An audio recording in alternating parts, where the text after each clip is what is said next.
है और यही मुझे लगता है कि यही थ्योरी इसी बीच इंदौर पुलिस का बड़ा खुलासा हुआ है।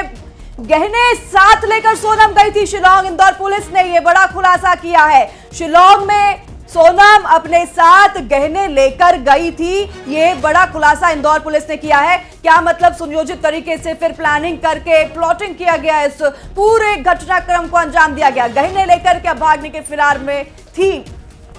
और सोनम रघुवंशी यहाँ पर किया है इंदौर पुलिस ने। जी, सोनम रघुवंशी जिस तरह से गहने लेकर गई थी, परिवार के लोगों ने इस बारे में बात की और परिवार के लोगों के द्वारा न्यूज़ 18 से बातचीत के समय यह बात इस पर आशंका जाहिर की गई थी, चाहे राजा की भाभी का हमने बयान सुना या फिर उससे पहले उनकी माताजी का बयान सुना, और ये सारी बातें वहां से शुरू हो चुकी थी। न्यूज़ 18 के द्वारा जो इस पूरे मामले पर कवरेज की जा रही है उसमें ही ये पहले ही बात स्पष्ट हो गई थी। और अब इंदौर पुलिस के द्वारा इस पूरे मामले में खुलासा यह किया गया है, क्योंकि हो सकता है चित्रा के इस मामले में परिवार की तरफ से कोई शिकायत दी गई हो इस पूरी घटना को लेकर। सामने आए जो तथ्य उसको लेकर सोनम ने 9 लाख रुपए निकाले थे और अब 4 आरोपी उसके साथ ही जो है वो गिरफ्तार हो चुके हैं। मैट्रिमोनियल साइट से ही शादी हुई थी और बाकायदा सामाजिक तरीके से जो भारतीय संस्कृति का चलन है उसी तरीके को अपना करके इंदौर में जो प्राथमिकता रहती है लड़का और लड़की की शादी की, एक अरेंज मैरिज में, वो सब अपनाया गया था। 9 लाख रुपए निकाले जाने की बात सामने आ रही है, 4 आरोपियों की गिरफ्तारी की बात सामने आ रही है और साथ ही साथ गहने लेकर के वो अगर गई थी साथ में,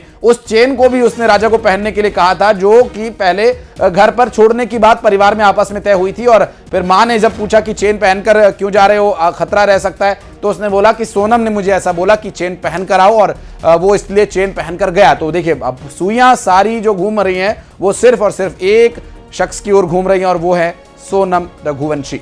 बिल्कुल, क्योंकि आशीष हनीमून पर अगर जा रहे थे तो 9 लाख रुपए सोनम ने क्यों निकाले, गहने लेकर सोनम हनीमून पर क्यों गए, और उसके बाद अब ये कहानी गढ़ना कि उनके साथ चोरी हुई, वो भी 17 दिन का इंतजार करने के बाद। 17 दिन तक सोनम गायब रही। शिलांग जाने से पहले 9 लाख रुपए उसने निकाले। अब सोनम के साथ 4 आरोपी को गिरफ्तार कर लिया है। इंदौर पुलिस ने जो है ये तमाम जानकारी साझा की है। 3 आरोपियों को गिरफ्तार किया है। मैट्रिमोनियल साइट से दोनों की मुलाकात हुई थी। एक आरोपी अभी भी फरार चल रहे हैं। ये हम थोड़ा करेक्शन कर देते हैं, 3 आरोपी गिरफ्तार हुए हैं, एक आरोपी अभी भी फरार चल रहा है। इंदौर पुलिस की तरफ से ये तमाम जानकारी साझा की गई है। 9 लाख रुपए सोनम ने निकाले थे शिलांग जाने से पहले और गहने भी अपने साथ लेकर गई थी। यानी कि शिलांग जाने से पहले प्लानिंग कर ली गई थी लोगों के साथ। ये जो 3 आरोपी है इनके साथ मिलकर, क्या राज कुशवाहा मास्टरमाइंड है? ये प्लानिंग के दौरान किया गया कि हम शिलांग जाएंगे,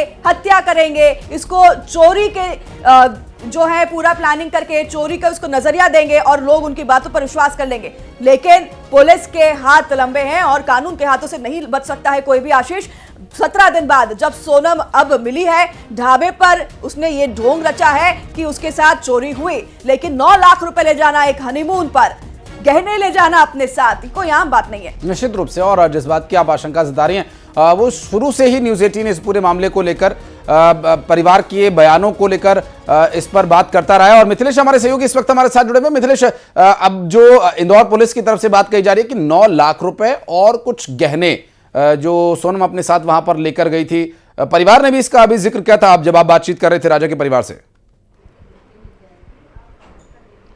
देखिए, उनकी माँ ने एक बात कही थी कि जो गहने हैं वो यहाँ से लेकर गई थी, लेकिन यहाँ से वो लेके गई अपने घर पे रखी थी या अपने साथ लेके गई, ये जानकारी उन पर नहीं थी। उन्हें नहीं पता था कि ये सोने वो लेके अपने साथ गई या नहीं गई। हाँ, लेकिन जो शादी के जेवरात थे वो यहाँ से अपने साथ जरूर लेके गई थी। ये बात की पुष्टि खुद राजा की माँ ने की। न्यूज़ 18 के साथ बातचीत में उन्होंने ये बात बताई थी कि जितने भी जेवरात हैं, सोने के जितने भी आइटम थे वो अपने साथ यहाँ से लेकर गई थी, और जिसका अब खुलासा होता भी नजर आ रहा है, जिसकी बात कही जा रही है कि सोने के जेवरात वो अपने साथ लेकर गई थी। जी मिथिलेश, 3 और आरोपी गिरफ्तार हुए हैं सोनम के साथ ही। इनसे भी अब पूछताछ तो की ही जाएगी। इनका भी जो है बताया जा रहा है कि प्लाटिंग में जिस तरह से हत्या हुई है ये भी मौजूद थे, ये भी शामिल थे। क्या ये पहले गए थे शिलांग, क्या ये साथ में गए थे शिलांग, क्या ये वही 3 लोग हैं जो कि सीसीटीवी फुटेज में दिखाई दिए? देखिए, इस वक्त उनकी मां से हम बातचीत करने का प्रयास करेंगे और सीधे उन्हीं से पूछेंगे, क्योंकि उन्होंने भी ये बात कही।